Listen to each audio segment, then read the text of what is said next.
Hi everyone, welcome to my channel. This is a very exciting day for me because this is my very first video ever. While I've been reviewing decks for a few years now, they were primarily short written reviews for Instagram. I finally decided to venture into videos because I personally really enjoy video reviews, and not just for tarot, but for pretty much anything I'm interested in knowing more about. I thought I'd start with my most unique and interesting decks. So here we are with the Fablemaker's animated tarot deck. This deck is by a company called Hit Point Press. They specialize in making cards for tabletop role-playing games. As you can see right here, this deck is 5e compatible. So, what makes this deck so unique? Let's find out.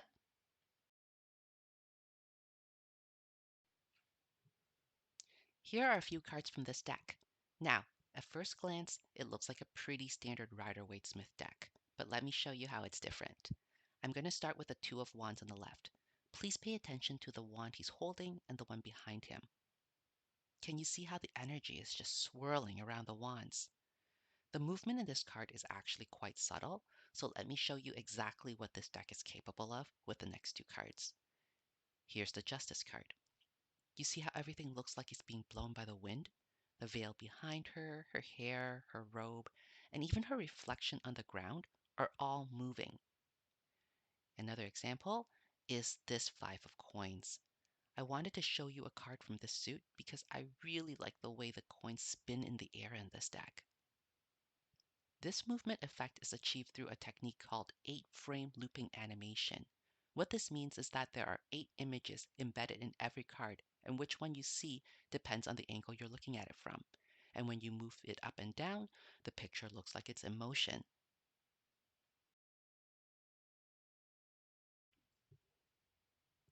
Now that we talked about the deck's most unique feature, let me also tell you some of its other qualities. Here's a side-by-side comparison of the strength cards from the Fablemaker and a typical mass market RWS deck. As you can see, they have pretty much the same dimensions in terms of width and length. Where the two differs is the thickness of each card. I'd say that each card in the Fablemaker is almost as thick as a credit card.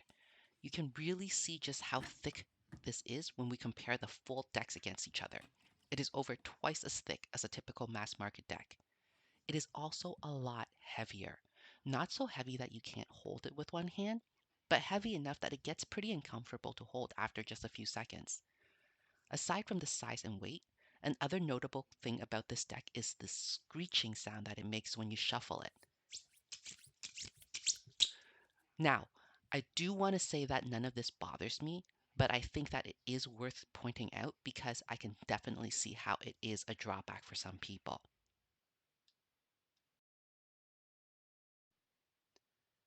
How well does this deck read? Are the animations helpful or are they gimmicky and distracting? As you can see on some of the images that I've already shown, this is a Rider-Waite-Smith replica deck, so if you're already familiar with the system, then you'll have no problems reading with it. As to whether the animations are gimmicky or actually helpful, I personally think that the motions make this a value-added RWS deck. What do I mean by that? To me, a value-added RWS deck is one in which at least one image varies from the original, and in such a way that it causes me to interpret it differently.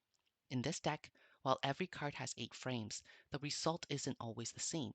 Some cards have very minimal movement, while others seem to have a lot of things going on in them.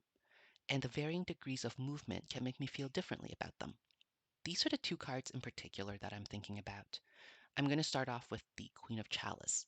As you can see, this is a card with very minimal movement. The water is very still, and so is the Queen herself.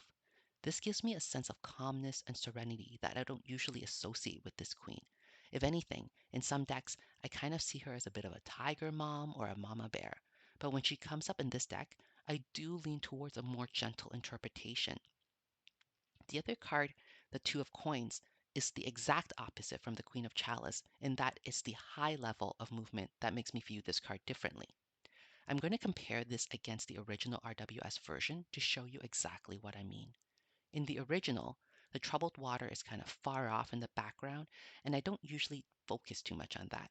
What I do focus on is his posture, how he's juggling while standing on one foot. He makes it look kind of easy, and so there's a sense of lightheartedness to it. due to this posture, I generally interpret this card as successfully balancing between life's many obligations.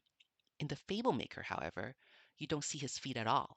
And now, with the animation, the troubled water is a lot more prominent aspect of this card.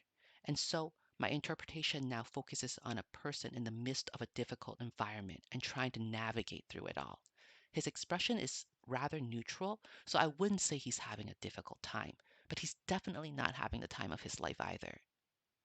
And while these are the two cards that gives me the most varied interpretation, there are a few other cards where the movements really add to the emotions those cards evoke. I find this particularly so in the happy cards. An example is the Four of Wands. I think the way she's spinning just really adds to the sense of joy in this card.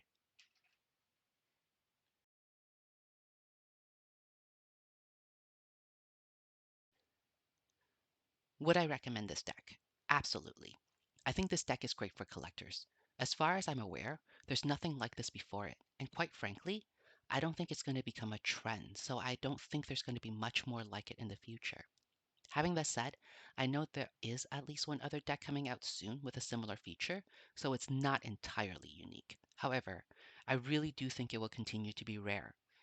But even if you're not a collector, this is still just a really fun deck to read with. And because it is a RWS replica, you can totally use it as your everyday reading deck. And aside from the animation, I think another thing that a lot of people would like about it is the diversity in this deck. It's one of those decks where each minor arcana suit is represented by a different culture. Now, I know that some people don't like diversity based on suits because they think it's stereotyping cultures, but I don't really agree with that. I think each suit has a theme, not a personality. So it's not saying that all people represented by the suit of wands are aggressive or all pentacles people are slow. I think everyone depicted in the RWS deck can really be replaced by people of any race, gender, size, or culture because tarot is so universal. So again, I really do think that this is a deck for almost everybody. The only exception would be if you're someone who likes to do reading in different places, like go to cafes or parks. If so, then this deck might not be for you. Because this deck is so thick and heavy, it's not a deck you can easily just throw in your purse and go. But that really is the only drawback I can think of. I really do like this deck, and I hope you do too. If you're interested in grabbing a copy for yourself, you can find a link in the video description below. So, what did you think of the Fablemakers animated tarot? Leave a comment to let me know what you think. I'm going to stop talking now, but this is not the end of the video. Coming up next is a flip through of the whole deck. I hope you enjoy it. And if you like this video, please consider hitting the like button and subscribing to my channel for more reviews. Thank you so much for watching.